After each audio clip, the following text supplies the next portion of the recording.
একবারে বুকের বাঁ পাজরে মারছে। এগুলো প্রফেশনাল কিলার।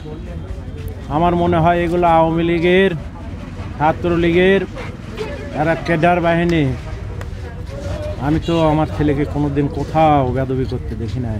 শুনলাম যে ওর এক বন্ধু বলল, আঙ্কেল তরিকুল আর জাহিদ না কি জানি নাম বললো, ও ফাইমেক ডাকে নিয়ে গেছে, ওর সাথে কি জানি কথা আছে, তাই বলে ডাকে নিয়ে গেছে।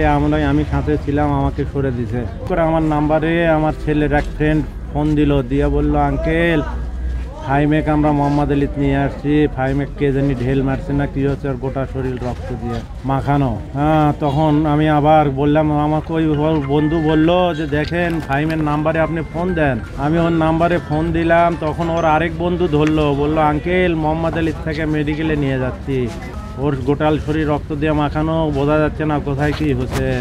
আমি তারপরে আমার 2 স্টাফিক নিয়ে এখানে আসে দেখি আমার সন্তান নাই। বলে যে আম্মু আসতে যে ভাইয়া একটু বাইরে, কেন বাইরে আসতে? তখন আমি আবার বোরকা লাগে নিয়ে আবার চলে যাই। আমার মনে করছে একটু আগে দেখে আসবো।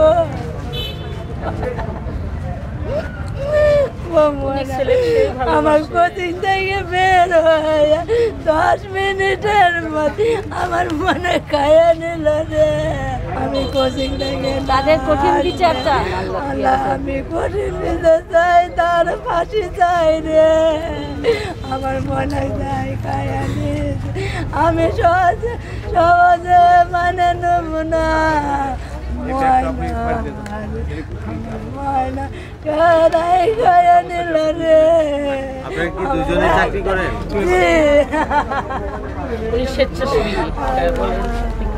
আমি পৌরসভা স্বেচ্ছাসেবিকা, আমার স্বামী পৌরসভার স্টাফ, 2 জনে আমরা পৌরসভার স্টাফ।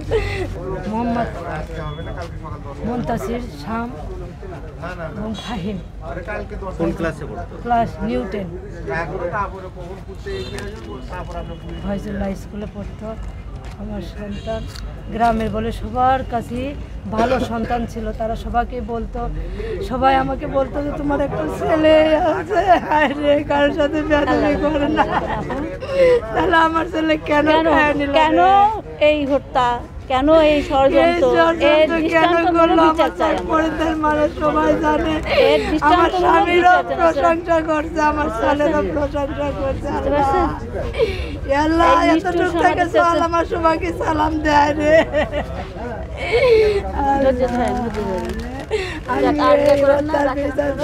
আমি সহজে মানে নেব না।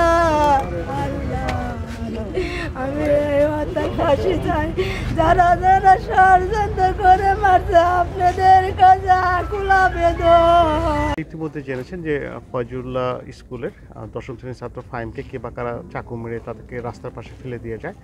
আমরা সাথে সাথেই পুলিশ আমরা জানতে পারি ঘটনাস্থলে যাই, এবং আমরা যেটুকু জানতে পারি প্রথমে তাকে মোহাম্মদ আলী হসপিটালে নিয়ে আসা হয়েছিল, পরবর্তীতে তাকে শহীদ জিয়াউর রহমান মেডিকেল কলেজে আনা হয়। তো এখানে আসার পরে কর্তব্যরত চিকিৎসক তাকে মৃত ঘোষণা করে। আমরা সাথে সাথে আসলে রেসপন্স করেছি, আমরা পরিবারের সাথে কথা বলেছি, বন্ধুবান্ধবদের সাথে কথা বলেছি।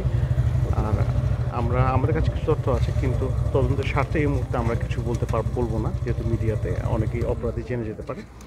আর আমরা ইনশাল্লাহ অপরাধীকে গ্রেপ্তার করতে সক্ষম হব।